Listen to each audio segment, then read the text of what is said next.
یہ کوئی جادو وادو نہیں ہے، تو غریب ہے اس وجہ سے رشتہ نہیں آ رہا ہے، تیرے گھر میں پیسہ نہیں ہے۔ اب تجھے اگر یہ بتا دیا جائے تو تیرا دل اور ٹوٹ جائے گا۔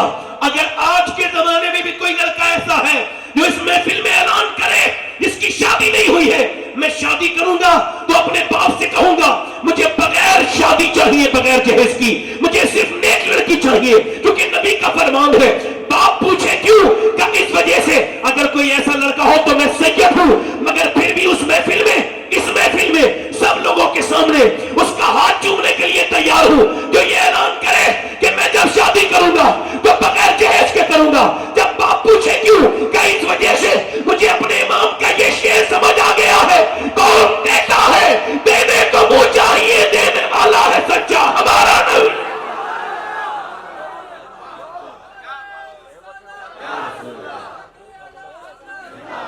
آواز کم نہ کریں، جتنی آواز ہے اتنی نہیں دیں، مائک کو آپ کے کچھ ہو جائے تو مجھے نہ کہیں، دل لگا کے بولیں سبحان اللہ، مسکرا کے بولیں۔ اب پہلے کیا دیکھتے تھے؟ لڑکی ٹھیک، نسل سیو کرنی ہے نا، ایک عورت اگر آ جائے تو خاندان کی عزت ختم کر دیتی ہے، خراب، بولو بات صحیح غلط ہے؟ ایک لڑکی بگڑی آ جائے پورا خاندان بگاڑ دیتی ہے نا؟ اس کا مطلب یہ ہے نانی کو چیک کرتے تھے ہمارے بزرگ، مگر ہم نہیں کرتے، وہ عقل مند تھے، نانی چیک کرنی چاہیے۔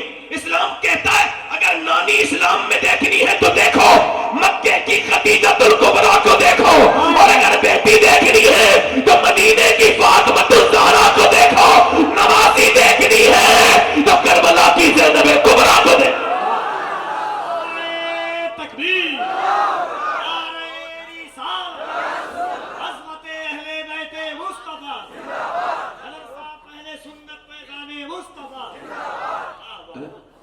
یہ جو بچے پاگل ہوتے ہیں ماں کے پیٹ سے ہی، کبھی آپ نے سوچا ان پر غور کیا؟ 80% بچے، آکسفورڈ کہتا ہے یہ وہ بچے ہیں ماں کے پیٹ میں تھے، باپ نے ان کی ماں پہ ظلم کیا، یعنی باپ نے ماں کو مارا، اور دماغ پہ اثر کس کے ہوا؟ بچے کے۔ ڈپریشن ماں کو رہا، دماغ پہ اثر کس کے ہوا؟ بچے کے۔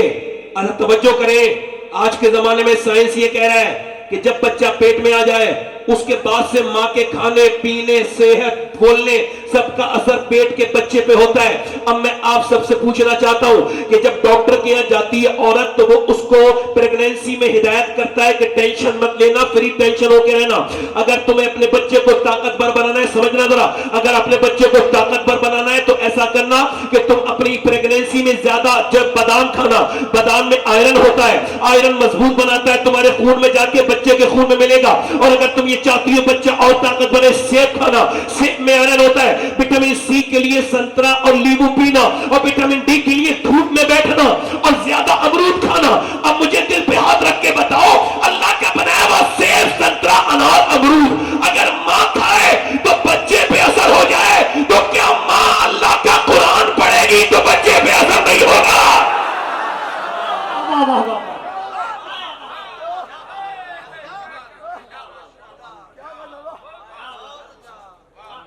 امام اعظم ابو حنیفہ کی نسل کا ایک بچہ پانی پت میں پیدا ہوا، قرآن تو آپ نے چھوڑ دیا نا، میاں کے تعویذ پہ بھروسہ ہے، اللہ کے قرآن سے محبت نہیں۔ کیا آپ نے کیا ہے؟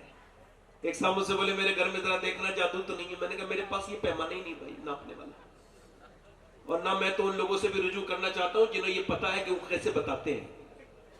ایک سگے بھائی کو بتا دیا اس نے، یہ کوئی عام بات نہیں ہے، 5000 روپے کے لیے آپ نے کتنا بڑا جرم کیا معلوم ہے؟ بخشے نہیں جاؤ گے بھائی۔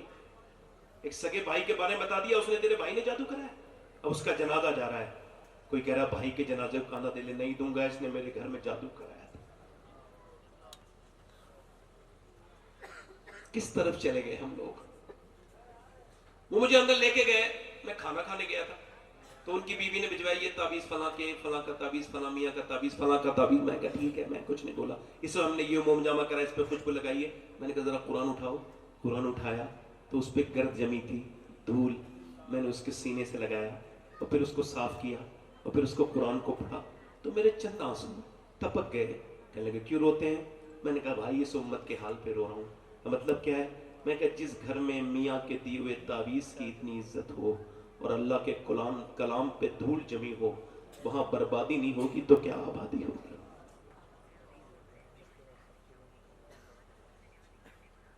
گھروں سے قرآن نکل گیا. جو بچے عورتیں جو بچوں کو موبائل دے رہی نا کھیلنے کے لیے, امت فری فائر میں لگ گئی. آپ دیکھو میرے نوجوانوں کو لت لگ گئی, جیسے نشیڑی ہوتے ہیں نا, نشے کی طرح عادت موبائل کی لگ گئی. یہ جو کھڑے ہو کے پیشاب کرتے ہیں, ان کی ماؤں سے پوچھو جب یہ پیٹ میں تھے تو ان کی ماؤں نے فلمیں دیکھی تھیں, گانے دیکھے تھے کہ نہیں دیکھے تھے؟ پوچھو جا کے, غور کرو, میری طرف توجہ کرو. یہ جو لڑکے اگر یہی حال رہا نا میرے بھائیوں, تو اگلے 10 سال میں ہر گھر میں ایک پاگل ہوگا جسے موبائل نے پاگل کر دیا ہوگا. یہ کیسا موبائل ہے کہ تم نہ آپس میں بات کرو نہ دوستوں سے بات کرو, موبائل میں مل کے بھی موبائل میں لگے رہتے ہو, صرف فیس بک انسٹاگرام. اتنی خراب چیزیں ہیں, یہ بہت خراب ہے, تمہاری وقت بھی خراب کر رہے ہیں, تمہارے ایمان پہ بھی حملہ کر رہے ہیں. لوگوں, پانی پت میں ایک بچہ امام اعظم ابو حنیفہ کی نسل کا پیدا ہوا, رونے لگا. پیدا ہوتے ہی 1 مہینے لگاتار رویا, علاج سے ٹھیک نہیں ہوا, حکیموں کو دکھایا. 1 مہینے کے بعد بابا حضرت فخر الدین بہاؤالدین زکریا ملتانی کے داماد گزر کے نکلے, ادھر سے نکل کے گزر کے جا رہے تھے. مریدوں سے کہا یہ بچہ رو نہیں رہا ہے, اللہ کا ذکر کر رہا ہے. لوگوں نے کہا حضور کیسے؟ کہو دکھاتا ہوں. پہنچے, کوئی ہے؟ گھر میں سے باپ آیا, جی یہ آپ کا بچہ رو رہا ہے. کہا مبارک ہو, یہ بچہ اللہ کا ولی ہے. کہا آپ کا دماغ ٹھیک ہے؟ نہ خود سویا ہے نہ سونے دیا ہے, اور آپ اس کو ولی کہہ رہے ہیں. کہنے لگے میری گود میں لائیں. اسے کچھ نہ کہیں, گود میں لا کے دیا. بچے کو جب گود میں دیا, ایک کان میں کچھ پڑا, دوسرے میں. بچہ خاموش. کہنے لگے صاحب آپ نے کیا پڑھ کے اس کے دم کر دیا, بڑی بڑی دوائیوں سے ٹھیک نہیں ہوا. کہنے لگے پہلے یہ بتائیں کہ اس کی ماں کیا قرآن کی حافظہ ہے؟ کہا تو سنو, جب یہ اپنی ماں کے پیٹ میں تھا نا, تو اس کی ماں نے اٹھتے بیٹھتے چلتے پھرتے کھاتے پیتے اتنا قرآن پڑھا, سوتے جاگتے, کہ اس کا بیٹے کو ماں کے پیٹ میں عادت پڑ گئی قرآن کی, اس کی روح کی غذا قرآن کی تلاوت بن گئی. جب بچہ پیدا ہوا, ماں جچگی میں چلی گئی, قرآن اس نے پڑھا نہیں, تم اس کو دوائیاں کھلا رہے تھے, اس کو بھوک تھی قرآن سننے کی. میں نے ایک کان میں ایک آیت سنائی, دوسری میں دوسری آیت پڑھی, بچہ خاموش ہو گیا. اس بچے کا نام شرف الدین بو علی شاہ قلندر پانی پتی ہے.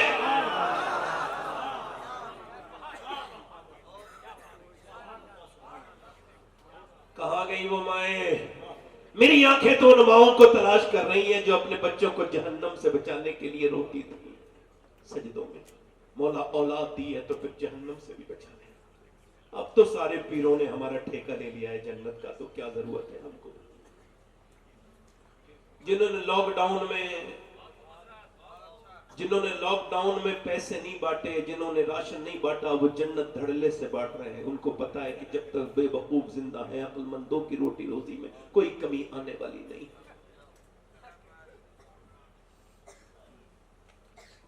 یہ کوئی مذاق نہیں کرتا, میں کسی بھی آدمی کے خلاف نہیں. پیر تو بڑی چیز ہوتی ہے, میں تو آپ کا بھی خادم, مگر جو بات حق ہے وہ تو کہوں گا. اس کو پیر کہو گے جو صرف مالداروں سے ملتا ہو؟ اس کو پیر کہو گے جس تک غریب کی رسائی نہ ہو؟ غریب پانی پڑوانے آیا ہے, پیر صاحب کہہ رہے ہیں ابھی آرام کر رہے ہیں, غریب گاڑیوں کے پیچھے بھاگ رہے ہیں, اور امیر کی گاڑی میں بیٹھے ہیں, امیر ساتھ میں بیٹھے ہیں. امیر اندر گیا ہے, ناشتہ کر کے باہر گیا ہے, باہر آیا, پانی میں لے کے بیٹھا ہے, غریب رونے لگا. کہا کیوں؟ میں سمجھتا تھا پیر صاحب ہے, دنیا دار نہیں ہوگا, مگر اس نے بھی میری غریب. میں کہتا ہوں یہ پیر ہو ہی نہیں سکتا جو غریبوں سے نہ ملے. خدا کی قسم, کائنات کا سب سے بڑا پیر ہے میرا نبی, اور نبی کی سنت یہ ہے, نبی کا مقام اور نبی کا سیرت مبارکہ یہ ہے, حضور خاص اتنے ہیں کہ رب سے ملے ہیں, اور عام اتنے ہیں کہ سب سے ملے.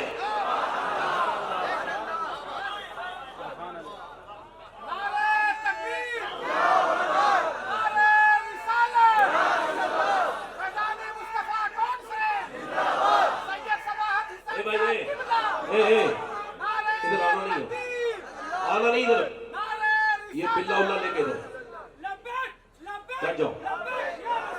ادھر دیکھو, میں ادھر دیکھو میرے بھائی, یہ میاں لوگوں سے بچو ایسے جو خوف نکال دے. خدا کی قسم, دنیا کا سب سے بڑا پیر اگر میرے نبی ہے تو دنیا کا سب سے بڑا مرید ابو بکر صدیق ہے, جو راتوں کو اتنا روتے تھے جہنم کے ڈر سے کہ حالانکہ حضور نے فرمایا کسی کو جنتی دیکھنا ہو تو میرے ابو بکر کو دیکھو. فرمایا جنت کا ہر دروازہ یہ چاہتا ہے کہ ابو بکر اس کے اندر سے جائے, مگر ابو بکر صدیق کی عاجزی کا عالم یہ ہے کہ مدینے کی چڑیا کو جب دیکھتے ہیں تو کہتے ہیں کاش ابو بکر نہ ہوتا، مدینے کی چڑیا ہوتا۔ کہاں گئی وہ مائیں غیر منقسم ہندوستان میں؟ ایک چودھری تھے بازید، ان کی 2 بیویاں تھی، تیسری شادی کر لی، 100 نوکر، 1000 بیگھہ سے زیادہ زمین۔ تیسری شادی کی تو تیسری بیوی ٹھیک مل گئی، کبھی کبھی بیوی ٹھیک بھی مل جاتی ہے، ان کو تیسری ٹھیک ملی۔ یہ بات کیوں کہہ رہا ہوں؟ کیونکہ بیوی نمازی تھی،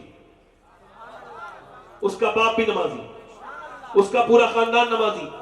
گھر میں آ کے گھٹن ہونے لگی، نہ شوہر نماز پڑھے، نہ اس کی بیویاں نماز پڑھے، نہ نوکر نماز پڑھے، نہ کوئی اور۔ وہ نمازی نہیں ہوتا جو گھمنڈ کرے، بلکہ وہ نمازی ہو ہی نہیں سکتا جو گھمنڈ کرے۔ میاں نمازی تو وہ ہے جو گھمنڈ کو اپنے اندر سے نکال دے، وہ نمازی بالکل ہو ہی نہیں سکتا جس کے اندر گھمنڈ ہے۔ کیونکہ نماز کی شروعات یہ ہوتی ہے کہ بندہ گھمنڈ کو ختم کرے۔ سجدہ نہیں ہوگا جب تک ناک نہیں لگے گی۔ اچھا نہیں لگ گئی، اب چھوڑو نا، ہو جانے دو، میری نماز نہیں ہوگی جب تک ناک نہیں لگے گی۔ ناک کا کیا مطلب ہے؟ ناک کا مطلب ہے عزت۔ دیکھتے نہیں آپ لوگ کہتے ہیں فلاں کی ناک کٹ گئی، حالانکہ ناک نہیں کٹی ہوتی ہے، مگر کہتے ہیں ناک کٹ گئی، بڑا بڑی ناک والا ہے۔ اب جب تک ناک رگڑے گا نہیں نماز ہوگی نہیں۔ مطلب ظاہر یہ ہے ناک نہ لگے نماز نہ ہو، اور باطن یہ ہے گھمنڈ جب تک رہے گا نماز ہوگی نہیں۔